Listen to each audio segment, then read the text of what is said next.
Greetings, greetings and salutations.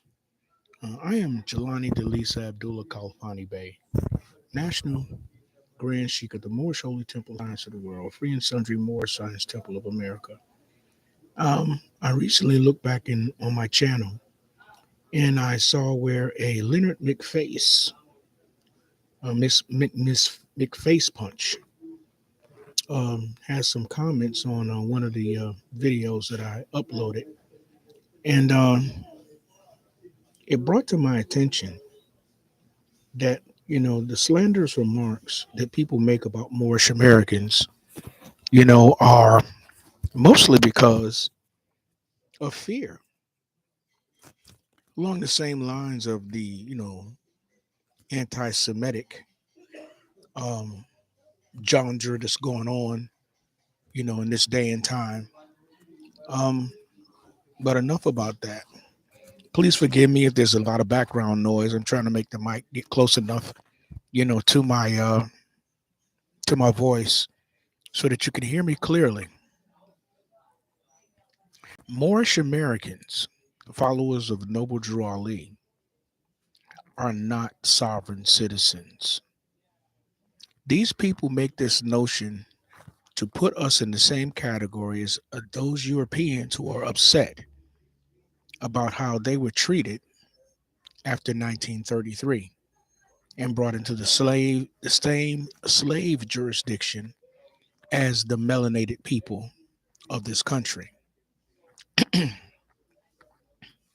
So therefore, they choose to rebel and in some cases attack, law enforcement. We Moorish Americans don't do that. We have full respect for the law. But here's where the misunderstanding comes about. The law that the police try to enforce, which is mainly penal codes and arrest procedures, and the codes or ordinances of the local city or town jurisdictions. And in reference to Moorish Americans and those jurisdictions under the jurisdiction of the United States. Oh, you're going to hear the word jurisdiction a lot tonight. Um, Moorish Americans fall under the jurisdiction of religious government. There are multiple religious governments in this country. The last time we checked, there was nearly 3,000 religious governments in this country. And they, for the most part, are not molested by other citizens. See, but our situation is special. Our situation is special because we have found out that number one, we are not black people. And number two, Mr. Jesse Jackson introducing us to being African American is also a fallacy.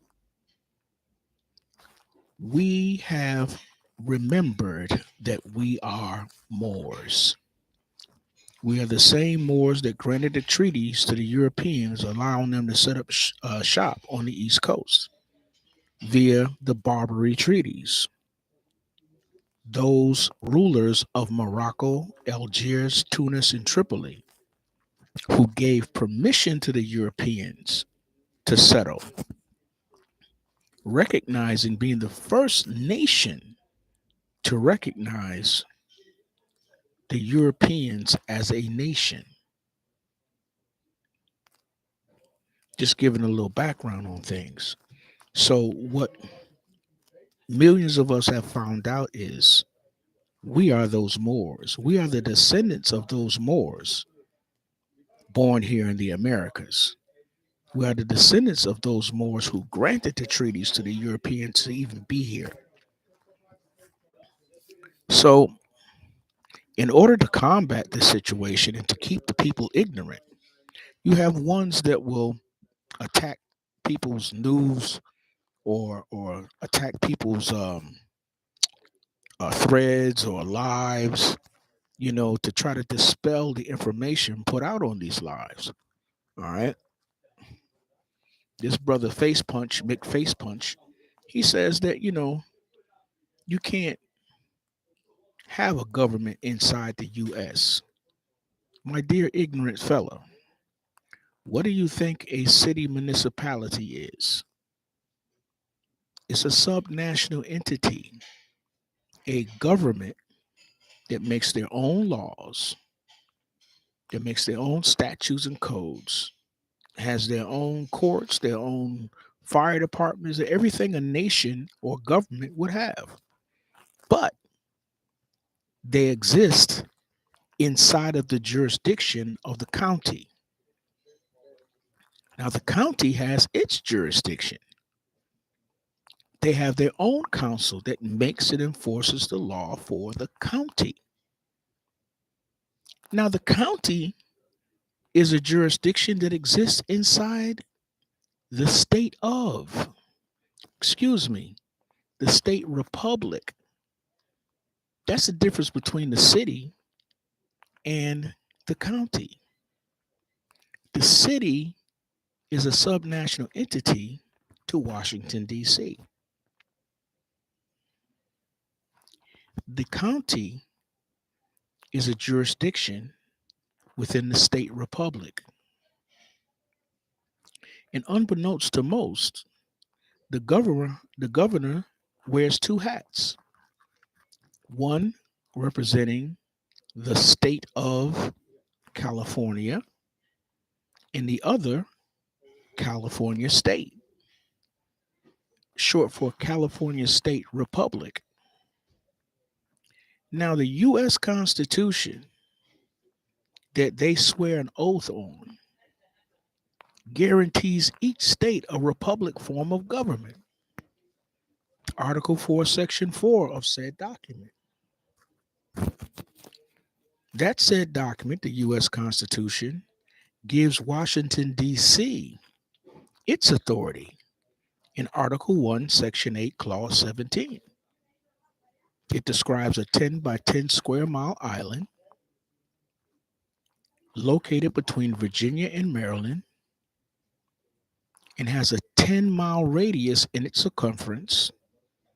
Outside of that 10 miles, you're in America, another jurisdiction.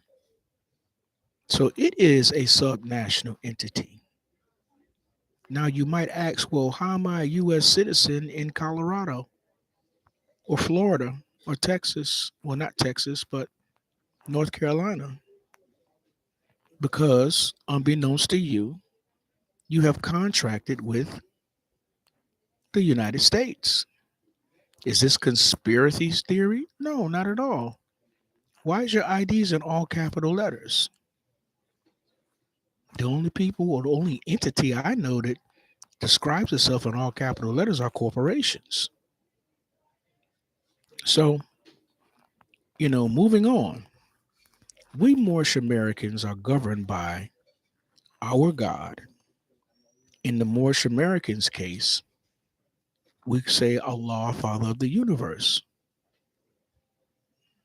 We respect all prophets of Allah. Jesus, Muhammad, Confucius, Buddha, etc. There are cultural and ritualistic and ceremonial differences between our jurisdiction and Al-Islam. For those of you who do not know, the word Allah is a Chaldean word. It's not an Arabic word. And it was first spoke by Abraham. So because we say Allah, that doesn't automatically mean that we are Muslims. With all due respect to the Muslims, or Mohammedans, which are two different things as well. We call on a different prophet than Al-Islam calls on. We pray differently from how Al-Islam prays.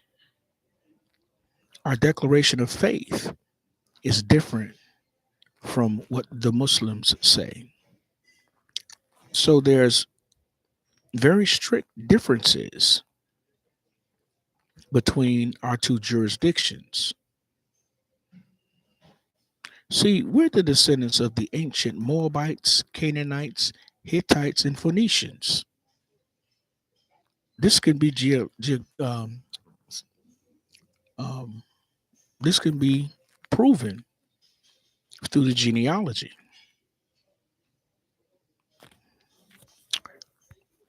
Since you have arrived here, you have tried to seduce, coerce, kill the indigenous people here.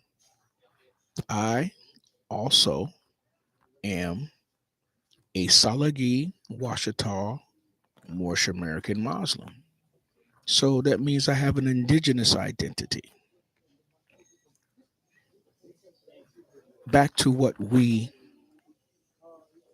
abide by. We have a book of law, a book of teachings that was prepared by our prophet, Noble Drew Ali. This book of law gives us the instructions and the laws that we must obey.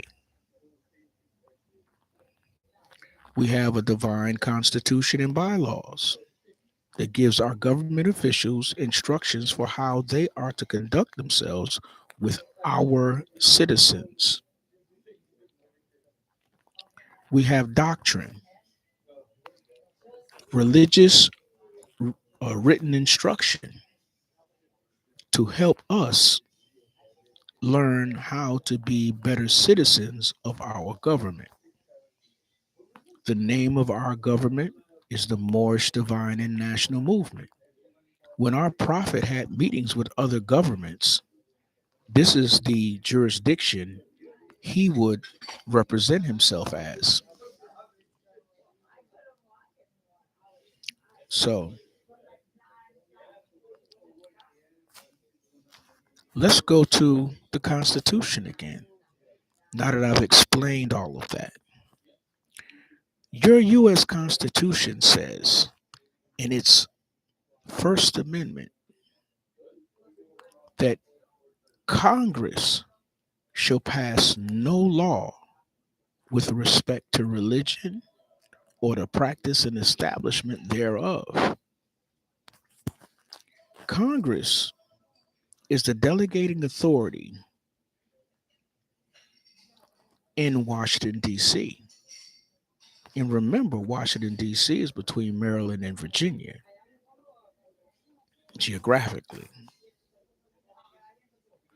So, what that means is the highest legislative jurisdiction acknowledges the fact that when it comes to someone's religion, they do not have the authority to dictate said religion or manipulate it or shut it down or pass judgment on it. All of these things have precedence in the highest courts in the land. So the only thing you can do is like the Southern Poverty Law Center is spew rhetoric and slanders in order to coerce people who look like me to run from their identity. We, to date, in modern times, have never shown any acts of aggression toward you European immigrants. Now, please don't take that phrase um, in offense. It is just truth. The fact of the matter is, in the 14th and 1500s, you started coming over here because you are not indigenous to here. So, no matter how many generations you have been here, your origin is from where you came from, and that is various tribes of Europe. So, no matter how many generations you've been here, you're still European. Oh, why you say that? That's kind of cold. No, no matter how many generations the Akibulani have been here, you're teaching them they're African. And you pay brown skinned people to propagate that fallacy that they're African, a title that even the so called Africans don't use. The Alkibulani or Eastern Mexamites will tell you what nation in the continent they come from, going back to nationality.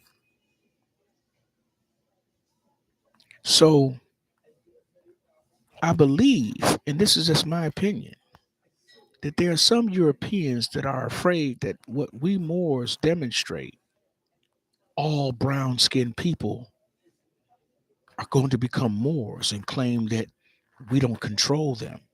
So we must nip it in the bud. We must cut the head off the snake.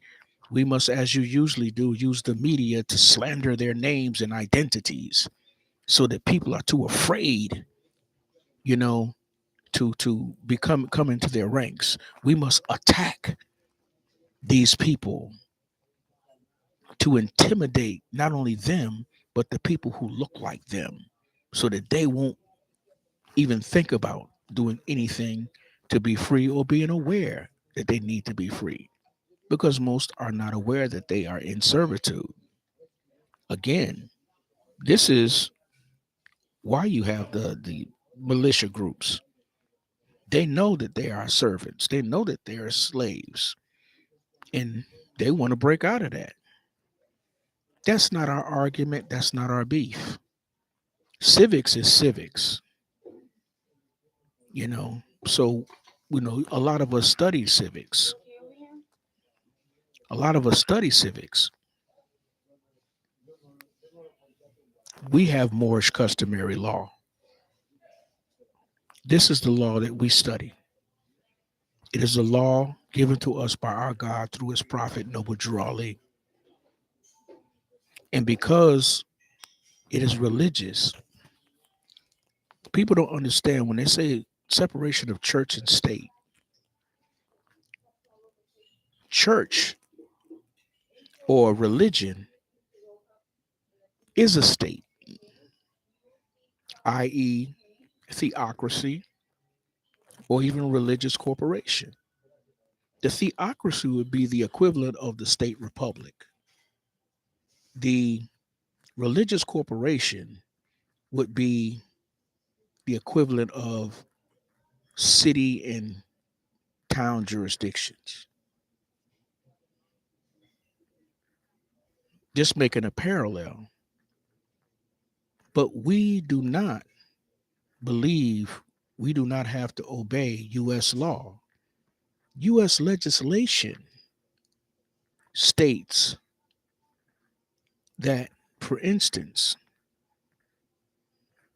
the Constitution of South Carolina states in its Bill of Rights, Article 1, Section 2,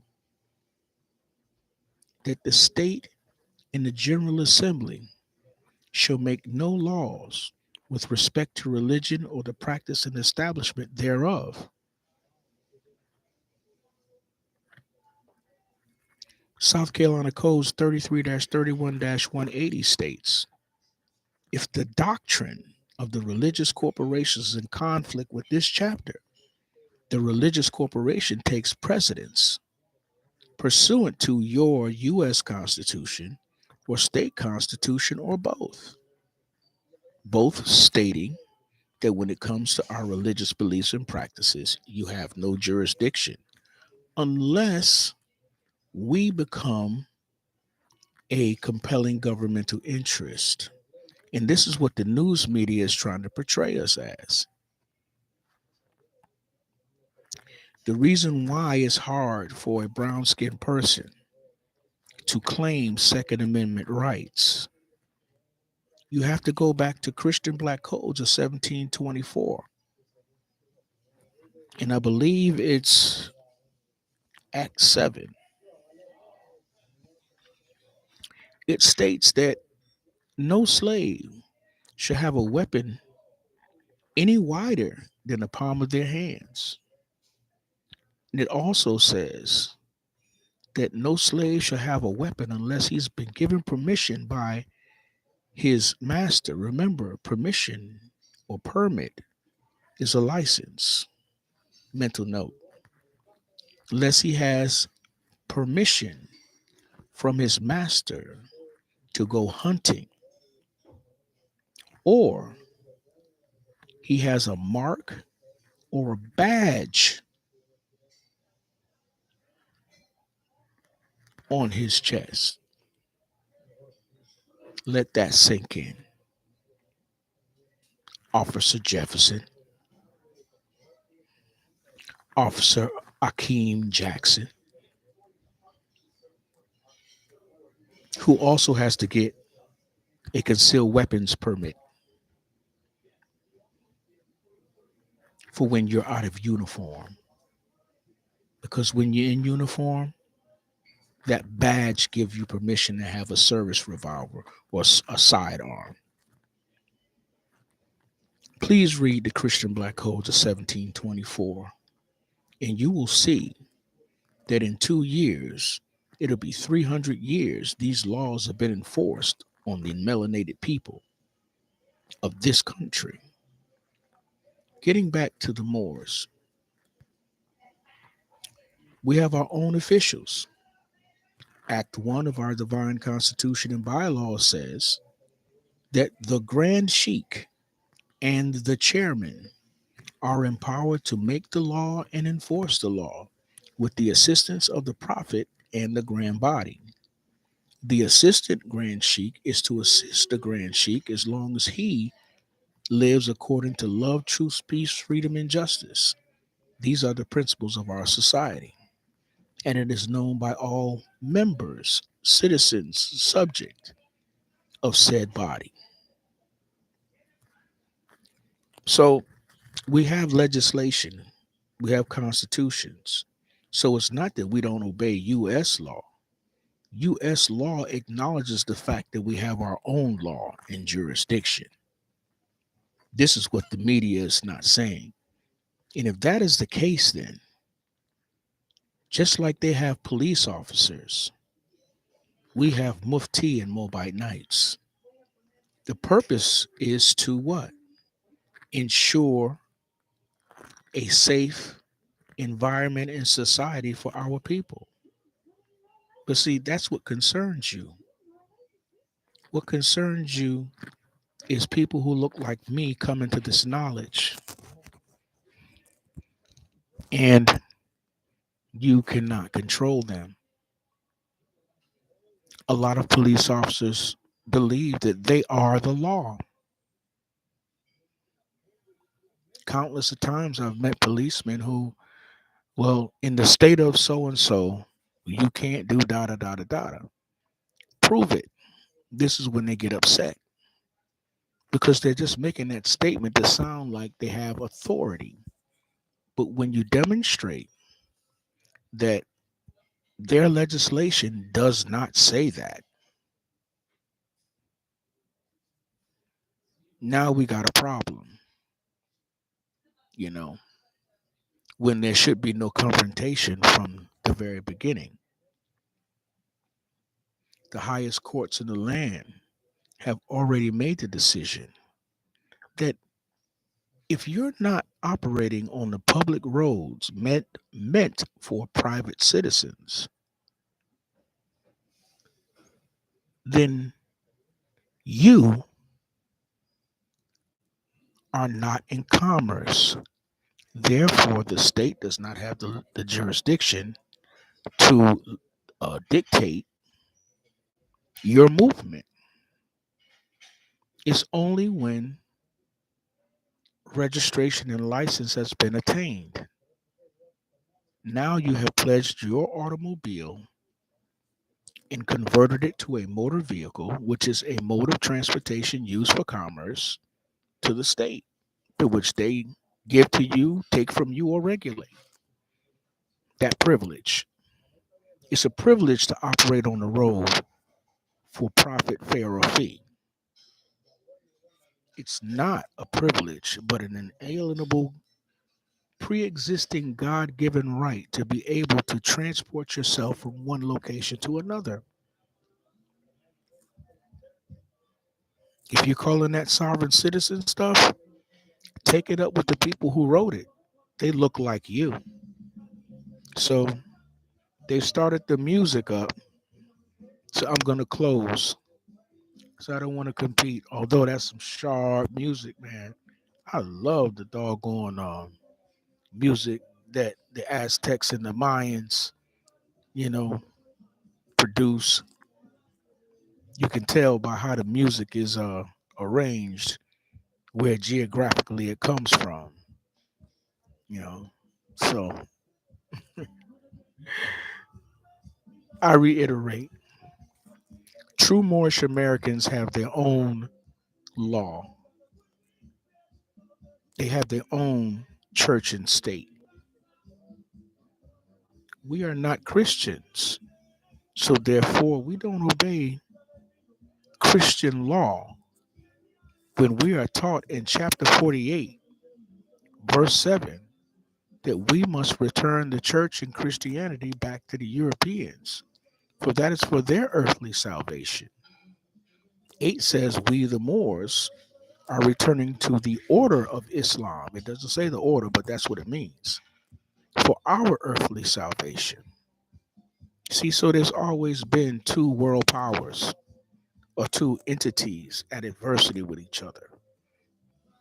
We, the Moorish Divine and National Movement, we wish no conflict. We only wish to be left alone. So we have identifiers on our transportation to let you know it's a religious jurisdiction and it's a jurisdiction outside of uh, your executive jurisdiction. In other words, police officers only have jurisdiction over their citizens. So also, as I close, as the music gets louder,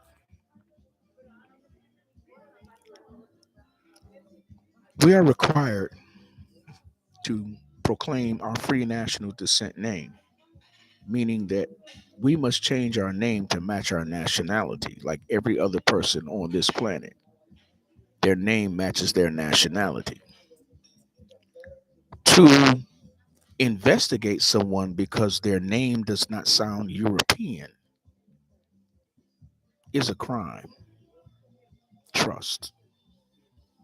To stop somebody because you're curious about the type of plate they have on their car, that's false imprisonment and ultimately kidnapping. Why? The plate is there to show you that the car is in another jurisdiction or another area of law. Just like when you see a paper tag on a car, it's not registered. It has a date by which it should be registered. So you notice policemen don't stop them because there's no licensing or registration on the car. So are you mean to tell me that driving without a registration is against the law, but at the same token, you allow people to drive for 45 days without it? It sounds confusing to me, but we Moorish Americans are not confused. We just wish to be left alone. You leave us alone, you won't even notice us. But see, it's not a legal problem. It's a personal problem. That's all. Racism is the propagation of your race, but bigotry is having ill feelings for someone because of their race. That's the immoral crime. Peace. In the future, I'm going to be giving you legislation, on what the law says about um, their limitations on religious societies and religious corporations. as it pertains to Moorish Americans for your education and for your improvement. Again, I leave you in peace.